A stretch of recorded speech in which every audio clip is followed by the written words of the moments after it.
And we're back. Back.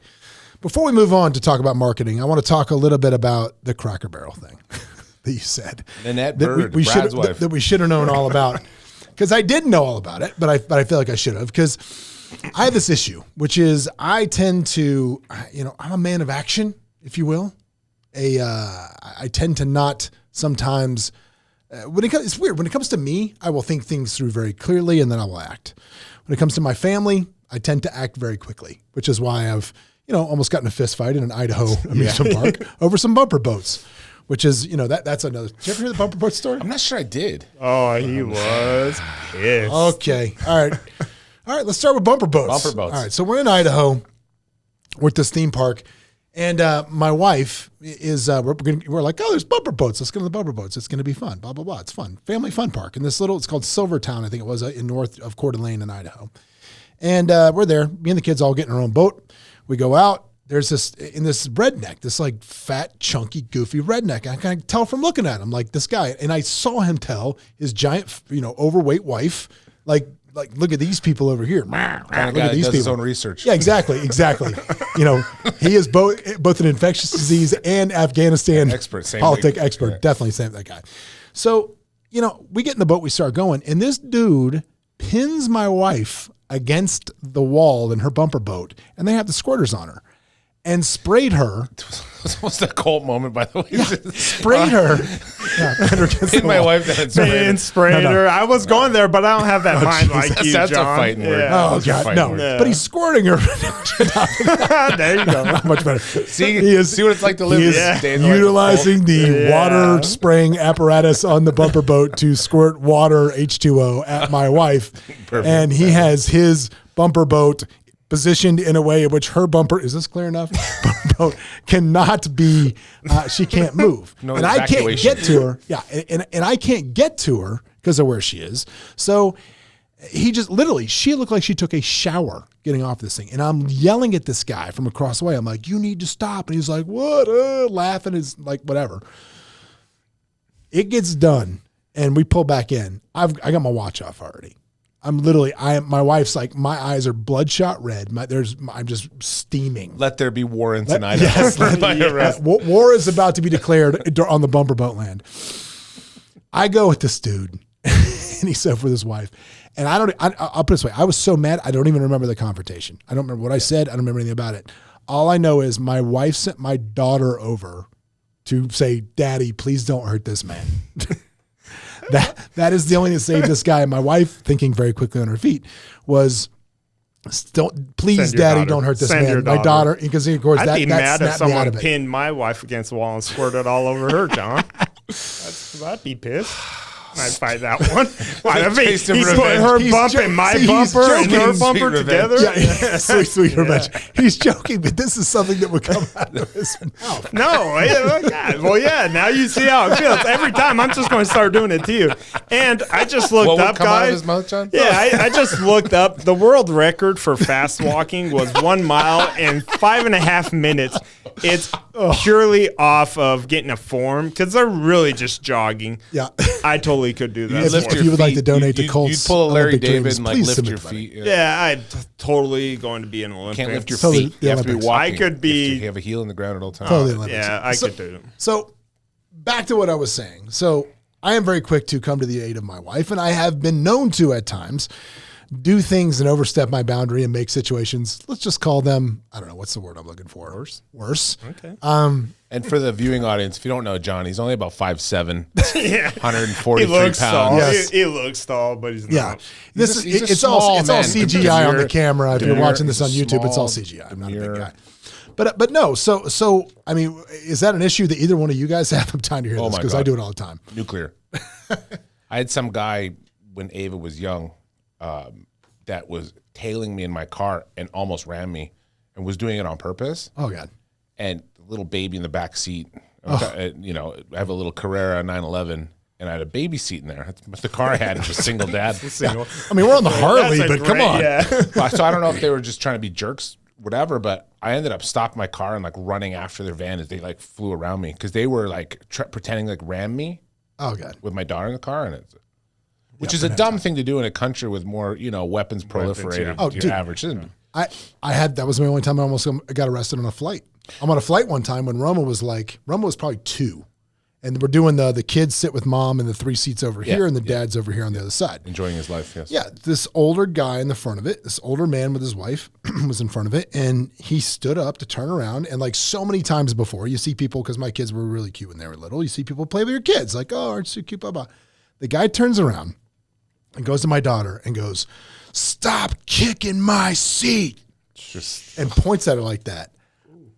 I lost it on the flight. It was like flight attendants having to hold me down, and the whole way we're on the flight there, like because John's duct taped to his seat. No, it didn't get that bad. It didn't get that bad. No, it didn't get that bad. I piped it down a little bit, but I'm seething. And it was one of those situations where, like, technically the road they were in, the old guy and his wife were like here, and then my kids were a little catty corner behind me. Yeah. So I'm like pretty much eye level with this guy, and I'm leaning forward into the aisle the whole time, going, when this plane lands, I'm going to murder you. Yeah. like it's done when we land.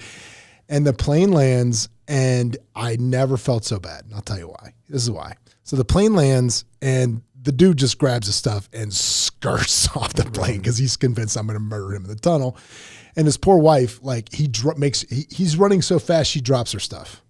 At which point my son stops. My son, who at the time was like 5, it starts helping her pick her stuff up. And the lady's like, I am so sorry. I have never been so embarrassed in my entire life. And I instantly felt terrible for her. Yeah. And it was dreadful. So I almost got in a fight on a flight about 2 years ago. I had to talk to the police. I had to do all this stuff because I hit a guy. Oh God! On the flight? Well, I didn't hit. Okay, so I'll explain to you how this happened. Yeah. So my grandma's funeral up in Regina, Saskatchewan, Canada, where I was born, I haven't been back to in years. Years. Great. So I'm flying from here to Calgary to Regina. And the flight from you did fly to Regina. There you go. That's why I can't Colt's avoid on a road. He's on a roll now. I'm just going to show you guys how it is because I keep my mouth shut. Mine you guys sit there. Colt's feel like he was going over to see his grandma's Regina. Hey, where are you from, Chris? I'm from Regina. Everyone's from Regina, Chris. So anyway, I'll call it Regina just for everybody. So I'm on this flight, and there was a tribal sort of dance or something in Las Vegas, and there were probably 20 Aboriginal, Native Canadians that were in Las Vegas, and the plane was held up an hour because they were waiting for them. Okay. And so we sat there. So I had a connecting flight from Calgary to Regina, which I was now late for. Jesus. So it's him. So I'm on this plane. It's not me. Not me. So I'm on this plane. And I don't like so I'm on this plane, and I say to the flight attendant, we go to get off, and I'm like, hey, our flight's now late because we had to sit here for an hour. Can you call ahead to this next plane and let them know that we'll be coming on? She goes, no, we can't do that. But go to the front of the plane and try to get off first and see if you can make it on to the next plane. Yeah, there you go. Next flight. So I hate when people are like rushing up the aisles. Yeah. But I'm like, so there's about 6 of us that are late for our connecting flight. Actually, and one's an older lady. I mean, like older, like 75 years old. And I get her bag. She said, can you help me? So I got her bag, and I'm holding her bag and going to walk it up with her, and we're all going to go up. This pig of a man, just to this day, I would pay a lot of money just to have one MMA fight with him. Oh, just a pig of a man, just a fat, flowing over into the seat with his fat pig of a wife. And they were just monsters.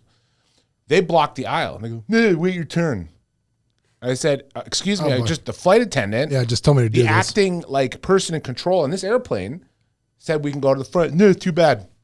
So then everybody starts coming up, and I'm like, oh, this is a bunch of Canadians on the plane, the rudest people I've ever met. Because one lady says, well, if you wanted to be up here, you should have bought first class.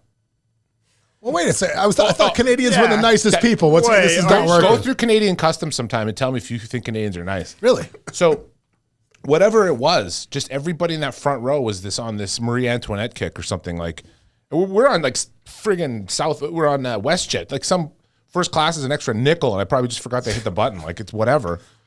So I'm sitting there with this lady's bag. I'm holding it for her, and I'm like, excuse me. And then everybody's all piled up, and now it's a lost cause.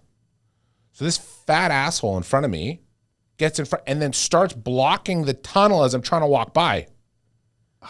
Like, excuse me, can you move over, sir? I didn't call him a fat pig, but I wanted to. There is nothing worse than a block tunnel Regina. Oh, yeah. Just a Regina block tunnel. I can't get through that penetrate Regina it to get my way to Regina. Can't get there. I just can't. Which is and anatomically he's correct. late. That Regina's late. Oh my gosh. So this guy's blocking this aisle. Him and his fat wife are blocking this aisle. So every time I go to go around him, he moves into that direction, and whatever. And so I fake to the left. He's fat ass steps over. I go to walk around to the right, and he shoulders me into the wall. Oh, so gives you the hip check. I two-hand this guy like I'm trying to separate his head from his body, and I two-hand him like a little cross two-hand, like just boom, and I drop him. He hits, he shakes the causeway into the airport. He shakes it. He's so fat. I hit him so hard. He smashes into the wall and drops. And just that, oh God, what have I done? I'm a fat pig. But how much of it was what have I done, and how much of it was now I'm going to sue you? Yeah. Well, sure. Yeah, of course. So this fat tough guy calls the police. Oh boy. Meanwhile, I had rushed over to get to my flight. Do they ride horses to the airport? No, flight's delayed. Oh, it's delayed, so the Mounties can get there. So the flight's delayed an hour, so I didn't even need to get up that front. I didn't even have to have the conversation. But anyway, so I just walk around and come back. I go to check in my flight. They're like, "Were you in an altercation over there?" Oh boy. They're looking for you over there. Yeah. What's your definition of altercation? Because did you say yes? So anyway, I'm like, yeah. So the police came over. I have to talk to the police. They're like, oh, we can't let you go. This is to go to my grandma's funeral in Canada. And so what city was it again? This was in Saskatoon, Saskatchewan. So they won't let me go. And so I talk to the cop. I give him my card. I go, that guy actually hit me first. So now let's go. I'll press charges against him and let's do this. I'm an attorney. So I talked to the cop and I let him know what happened. And he gave me the most Canadian answer I've ever heard in my life. And I almost started laughing because it sounded like something on my kid's softball team. Right. Oh, he was just sauntering, eh? He sauntered over there, eh? Oh, he's just sauntering and got in your way, eh? And so I told him what happened. He let me go. So there may be an arrest warrant for me in Calgary, but I ruined that guy's life. And as he's walking by, as I'm talking to the cops, he looks at me like, yeah, you look good. Get a hold of you. What are you going to do? You going to eat me? I couldn't believe it. People don't get punched anymore. No, they don't get punched enough. People don't get punched. If you get punched once in a while, you will realize how much fun it is to get punched. Yep. Yeah. Well, you actually monitor what comes out of your mouth if you get punched once in a while. I think you should be able to punch people. Honestly, I tell that to people all the time. God, if somebody actually could come at you, you wouldn't be talking like you would. You wouldn't. A little bit of freedom. Tough guy. Freedom. I've had two people come at me, and luckily, thanks for taking the reins. When I went to Regina once, two people come at me in Regina. You got a bunch of guys coming at you. No, but I actually ended up on World Star. You know what that is? Yeah. You know what World Star is? Of course I do. Yeah, I ended up on that because somebody in front of Bellagio tried to spit on us and punch us. Yeah, you pay extra for that at the same time. Mispronounced Pornhub. Yeah. Oh, is that what it is? Kumon? Two guys coming on me. What's this, Kumon? But they don't get punched enough. I told you about Kumon. About the Indian hacker Kumon Mypick. Yeah, but no, people need to get punched in the mouth every once in a while. I truly, you guys are lucky because you have wives that maybe might calm you down in that situation. My wife's the opposite. No, okay, getting punched. You're getting punched in the mouth by your wife. Oh, absolutely. I was gonna say our wives won't attack us. Yeah, no. Yeah. My wife, I'm always like, in my house. the chocolate's coming out. No, my wife's always like, thank God. God always looks out for us because if that would happen to us, there's been times, but Regina, I bet it's nice up there. Your Regina. Sure, you can find a lot of guys to come on your call. Come at him. Guys coming at me left and right. I was over at my neighbor's house. That's all he's trying to work on. Did that just come out of Regina? Oh, my God. Good talk. So I am going to be in the Olympics next. Do you guys know who Craig Goliath is? Craig Goliath? Craig Goliath. He's a local bodybuilder. He lives in Las Vegas, but he is one of the largest men alive. The guy is an absolute freak show large. I think he's 360 some pounds. Jacked out of his mind. Just massive, to a level that you can't understand unless you actually ever see Craig Goliath. Right. So there's been a rash of bodybuilders dying. I just followed Generation Iron and just, whatever. And so he put a comment like, oh, it's sad to see this happening in our sport or whatever. And just the list of people are going, yeah, you're next, motherfucker. Why? All these. That's terrible. Why? Why spew the hate? That's first off, that's a man behind the thing. Obviously, he knows what risks he's taking with his sport. Sure. Second thing is, like he would squash you. I would love to see you do anything but run up to him and be like, "Hi, Mr. Glice, can I get an autograph? I'm Jimmy." These guys are such chicken shits online, right? It's just the culture. It's just so ingrained in you that you get free shots of people. You know what's funny? I was actually talking about this yesterday, which was, I kind of get two kinds of DMs on. I get lots of DMs. I bet you do. I bet you do from Kumon. But I'm saying the negative DMs I get kind of fall into two categories, and the categories I'll get are number one, like, oh, I bet you inherited everything. I bet everything was given to you. I bet you got it. And it's like, that's ridiculous. In DMs, though. Yeah, in direct messages. Like, people just see my stuff. Doesn't know me. But not anonymous. Yeah, but doesn't know me. And is like, oh, I'm sure, oh, lucky you. There's a lot of lucky yous. I don't get a lot of it, but the negative stuff I get that. Lucky you.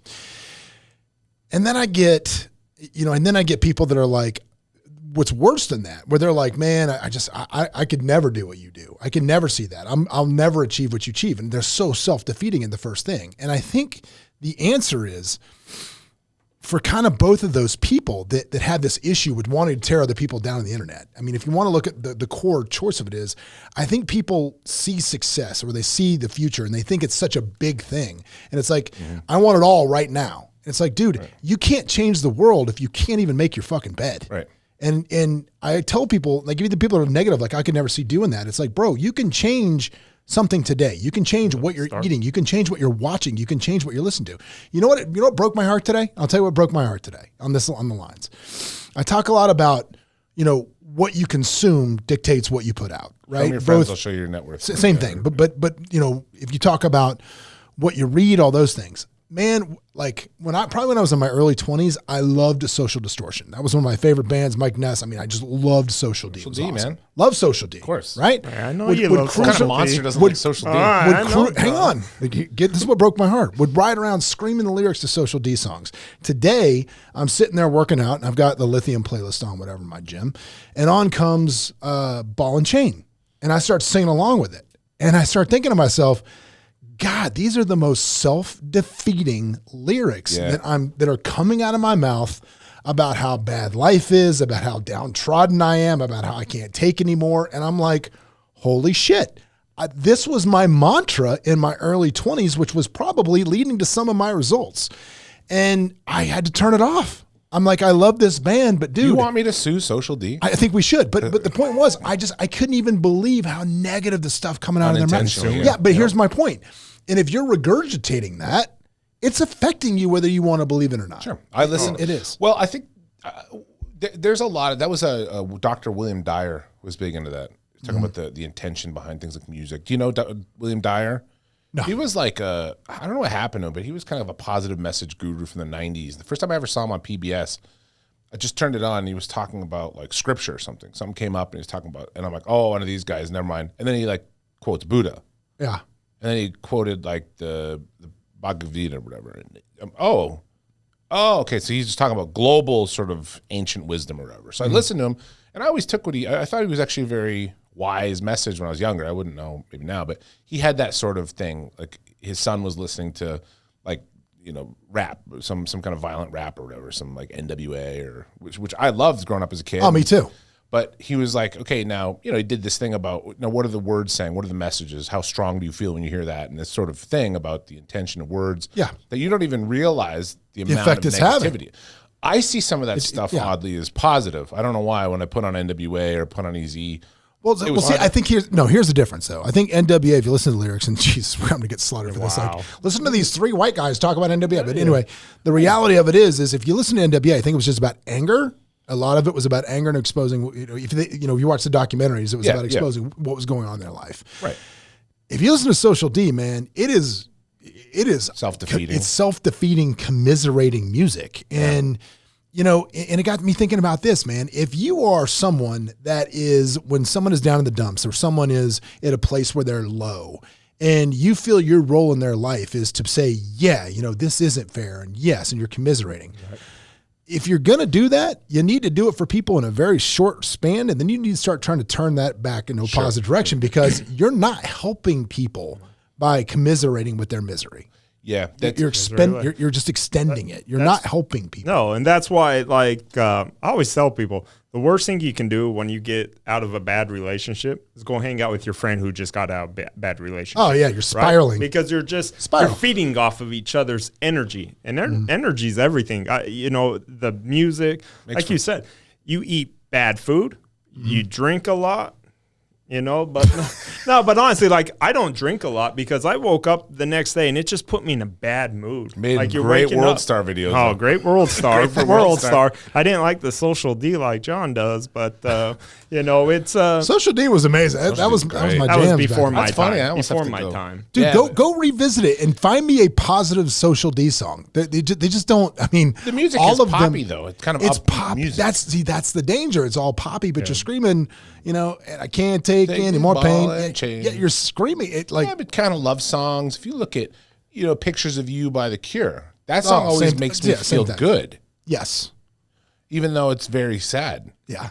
Like there's a lot of very sad music that I did get broken up with once a long time ago and drove around Atlanta listening to that. But you kind of feel better because it's good to have that commiseration about some stuff. I don't know. Some people, I think, hear music differently.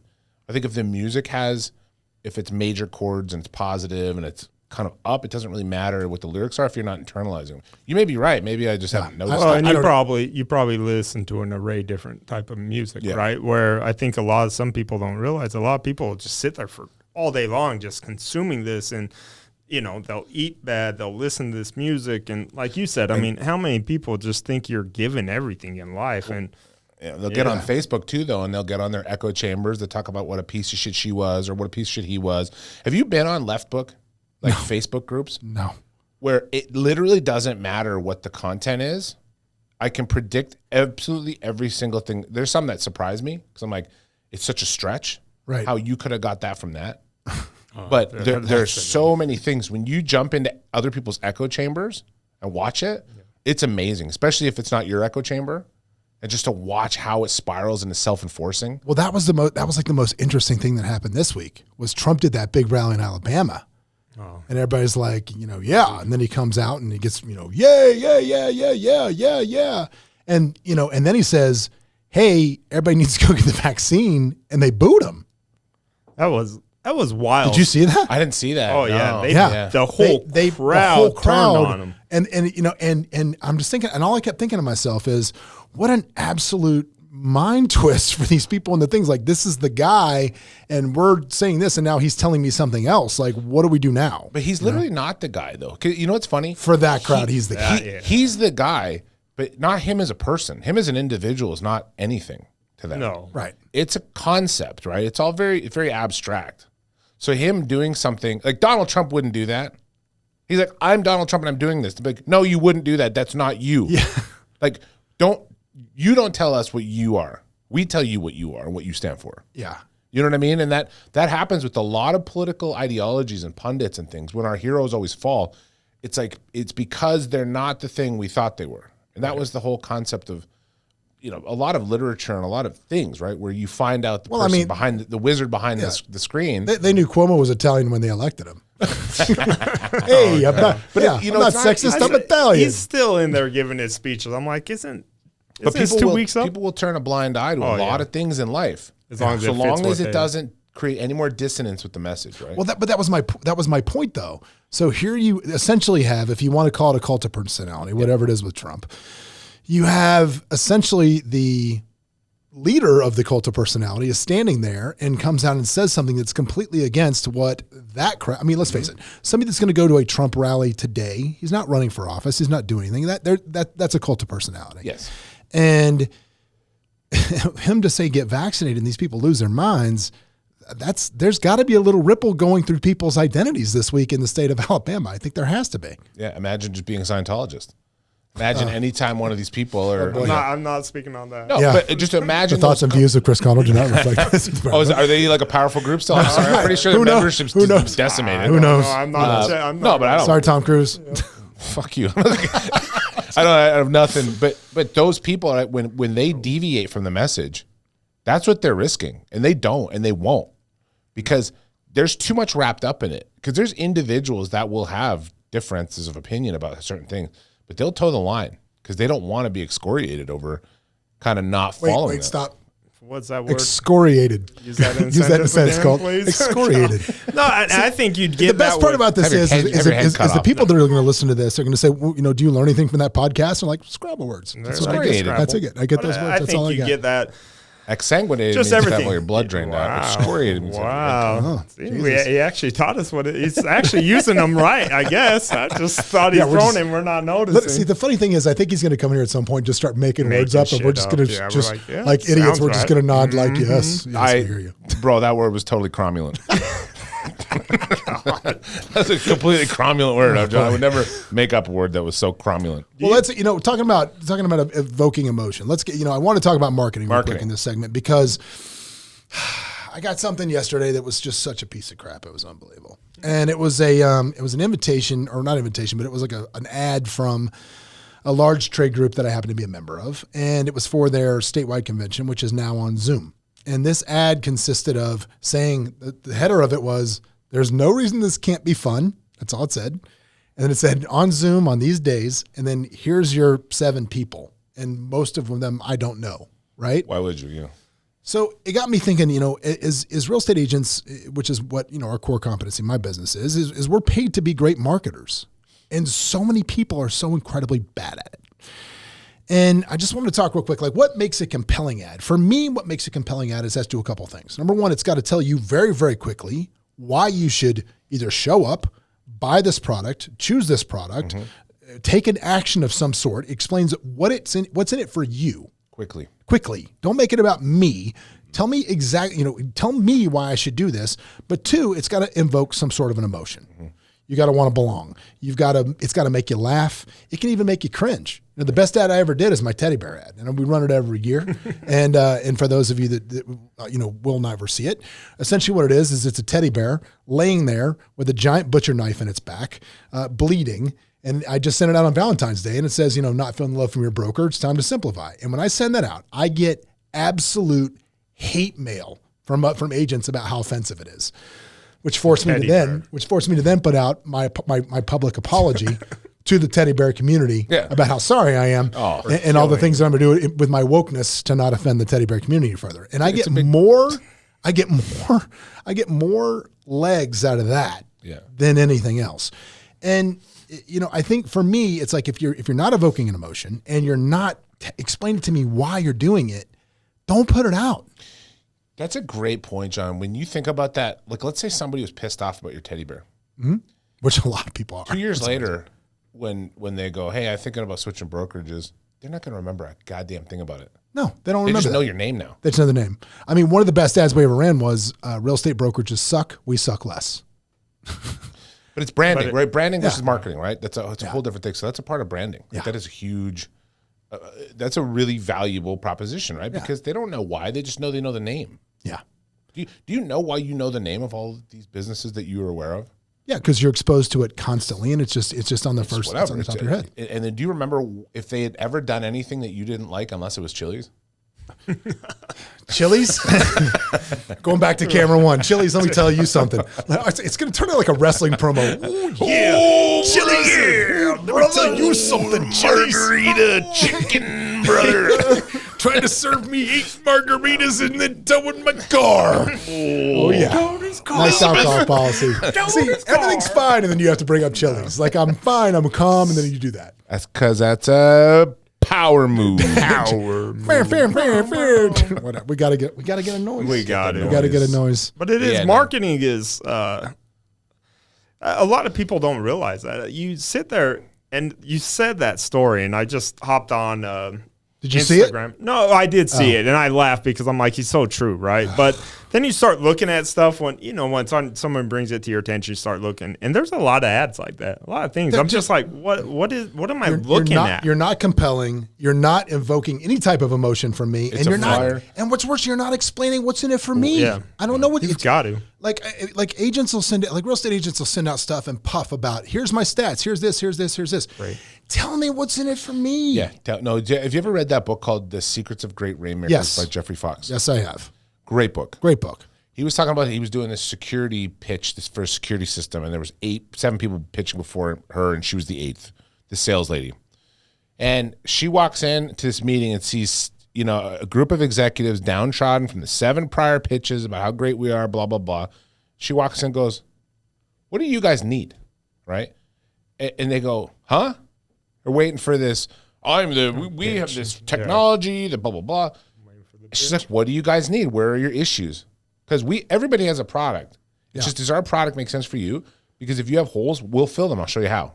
Like, what do you need? And they're all like, so she got the deal. I know where you're going. Fill those holes. Yep, okay. Going right back to Regina. Going back to Regina. Right back He's to from Regina. Regina. He knows how to fill holes. Oh, boys. Well, let's wrap up before we go further down. It goes real. Colt's going to get us canceled, I'm sure. If not today, some point. Well, if you like what we do, man, make sure you like, subscribe, whatever you got to do, and come back and see us again.